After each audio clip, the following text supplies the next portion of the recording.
yes, I can see it now. James and AJ saying, I knew it.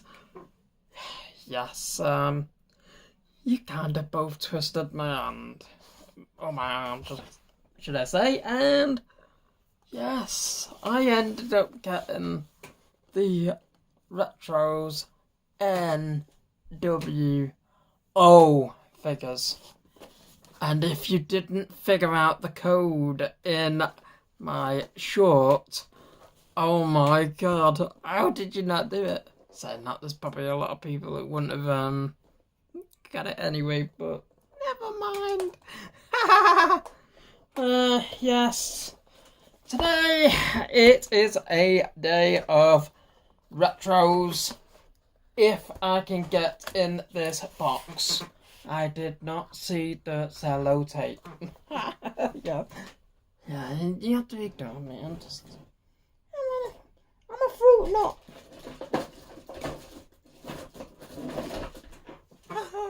Scissors.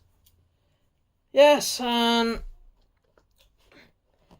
had been chatting with a couple of friends, some people may know them on the old YouTube as AJWF and Jimmy Wrestling, and we'd been talking figures and stuff recently, and to be honest with you, the NWO figures came up because, well, James had got them and then AJ got them, and I always didn't really want to get them because I am trying to keep in a certain era with the retro figures. Yeah, fat chance of that. Thank you, lads. But yes, they twisted my arm. They were going on about them, and in the end, I ended up getting them. And honestly, as much as I actually didn't want to get them, I'm actually glad I got them now. It just gives me a bit of something to smile about. So, yes, we have the old Kevin Nash and Scott Hall in that one, and obviously Hogan and Syx in this one, or x-pac, as some people would know him as. To be honest with you, nice box. But I am absolutely astonished at how slim that box actually is compared to the other retros that you normally get. I can see possibly the next lot of lines possibly being in smaller ones like that, but with them not being 2-packs, they probably just stay in the standard boxes. So, if I was to look at these just in the box at this present moment in time, I'm going to pause the video when I rip them open, because these are a little bit different than normal, because you don't have to just kind of feel to them, because the backs just slide out, but they put your sellotape on the top of them, so how are you supposed to slide them out without ruining them? Seriously, Mattel, I mean, come on. You're not doing collectors any good there, are you, really? Putting sellotape on them. That's just nasty. So, yes, looking at them in the packaging, and I have to say, the packaging actually does look quite nice. Just both that and even that.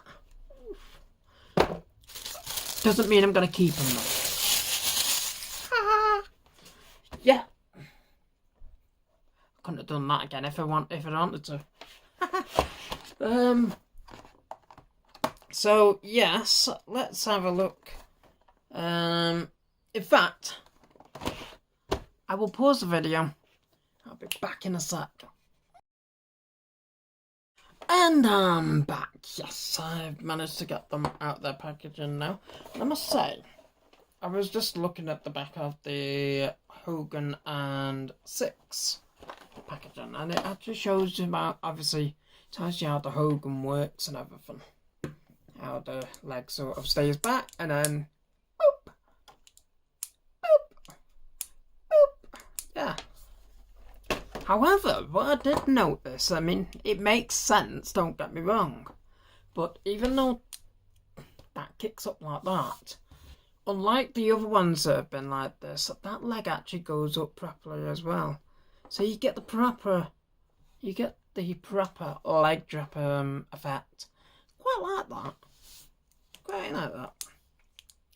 I mean, I think the only people that you really got that kind of effect with in the Hasbro era was Earthquake, Typhoon, Bam Bam Bigelow.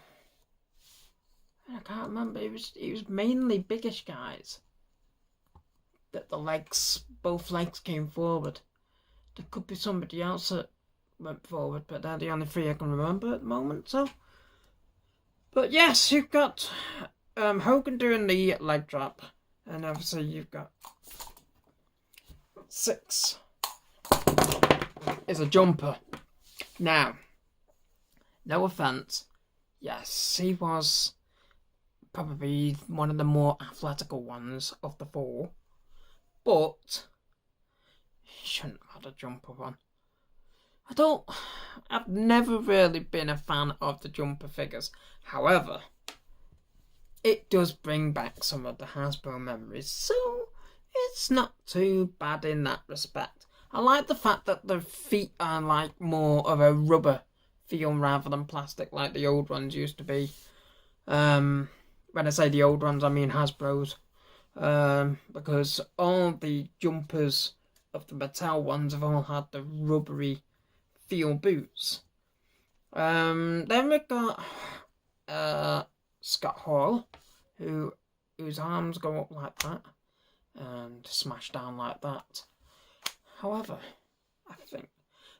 I know that you can do it. I don't really like to do it because they click and stuff, and a little bit more. I'll do. It would have made sense for him to have started like that, and then you could put his arm back like that. And let's just use Hogan as an example. You could do like the razor's edge and... Okay, that doesn't work. I've just thrown Hogan on the floor, he fell off. Oh no. He's going to need another hip replacement. Yes, Scott. Oh dear. I'm rocking myself up. But yes, I quite like the Scott Hall. I mean, I think probably the worst part is the beard effect. For me, it's a bit too much. It should have been a lot more faded. For me, I think it should have been a lot more faded because when you look at the Razor Ramon ones, I know they're Ultimates and everything, but when you look at the Razor Ramon Ultimates, they got the beard and everything perfect, and I think Scott Hall should have been the same because, quite frankly, when he was Scott Hall like this, he was pretty much the same as Razor Ramon anyway. So, I mean, it's a shame the glasses don't come off, but they've all got glasses on anyway. But it's a shame that the glasses don't come off. I don't really remember Scott Hall with glasses on in the NWO. I remember Syx having glasses on. Obviously Hogan, that was one of his things when he was in the NWO, wearing glasses and stuff. And it's same again with Kevin Nash. He's got glasses on now. It makes sense for Diesel, obviously, because Diesel did wear glasses. But I don't actually remember him wearing glasses as Kevin Nash. I'm a bit confused by that, to be honest. And to be honest with you, I'm just looking at this figure now. You've got the red things on the side, the obviously detailed tassels. But hang on a minute. Where's the rest of it? These would have gone all the way up the side of the trousers. I don't know what Mattel were thinking when they did that. I could be wrong. There could be a set of trousers that he wore where it was just at the bottom. But as far as I'm aware, not concerned, as far as I'm aware, He always had his tassels right the way up the side. Bit of a confusing one, that is. But yes, Kevin Nash has got the, basically, I don't know what you could really call that. It's just like, I suppose it's supposed to be what you would do with a jackknife when he drops him to the ground. One thing I would mention, actually, on Kevin Nash, obviously he has 2 tattoos, but his tattoo down here actually goes on top of his wristband. Now, does that mean that they did the tattoo after they did the wristband? Which would have made more sense to have done the painting of the wristband after the tattoo? Who knows? But a bit of a silly mistake there, Mattel. Bit of a silly mistake. It's not a lot, but it's not a lot that goes on the top of the wristband, but it does look a bit daft. But yes, we've got Kevin Nash. Hogan on the floor. I'll go and get him. I think he's had one too many pints.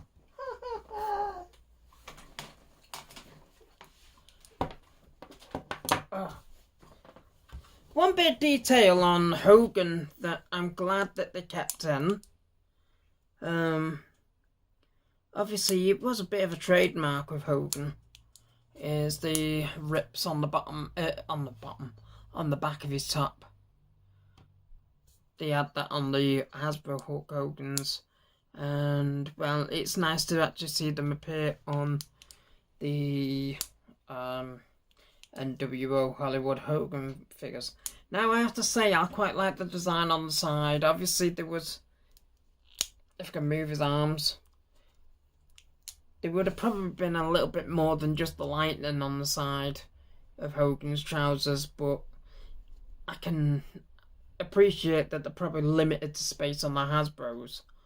And then, but you got the nice NWO logo and the bit of a design on the boots. So I suppose you get that bit of a bonus. They could have just put black boots on him and that'd be it. But yeah, it's a shame. It's a shame that the shirts don't come off and make them just that little bit different to the regular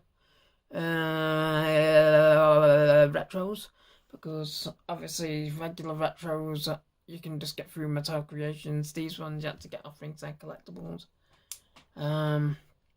I didn't. I got them off Wrestle Megastore because he was getting them in for sod it.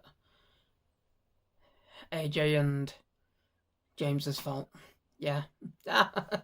AJ and James's fault. I got the NWO Retros. But yes, the last bits of detail, I'm completely head in the shed at the moment. You've got the Syx, is it pack?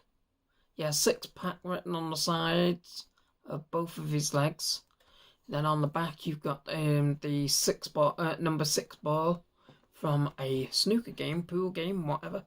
But I always thought that used to be on the front of Syx's designs. Probably wrong, like always. But yeah, and then you've got, but if you go back to Scott Hall, you've got Outsiders written on it, going right round the side and onto the back. Yes, they have spelt it right. Just making sure, because you know they're prone to making mistakes recently. Yeah, you've got the, obviously you've got the red drips effects and stuff. Again, I think they probably should have had another coat on those, but obviously this is probably not hand painted. It was obviously just a machine just does it for them. It doesn't always work out equally, but yes,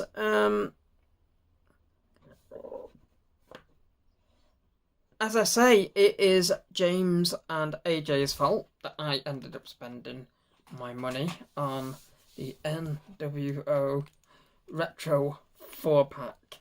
But in all honesty, after the last week or so,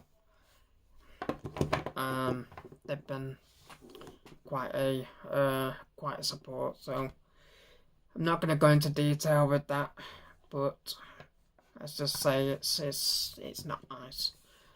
So but yes, they twisted my arm now, and I got the NWO Retros, and I'm quite happy about it. For the naughty lads, you really are. So yes. So for now, that is this video of the retros, and I will be back for life very soon, hopefully. I have got a few more videos to do yet, so keep on the lookout on the page. If you like what you see, comment, like, subscribe, whatever you want to do. And I will see you next time. Cheers.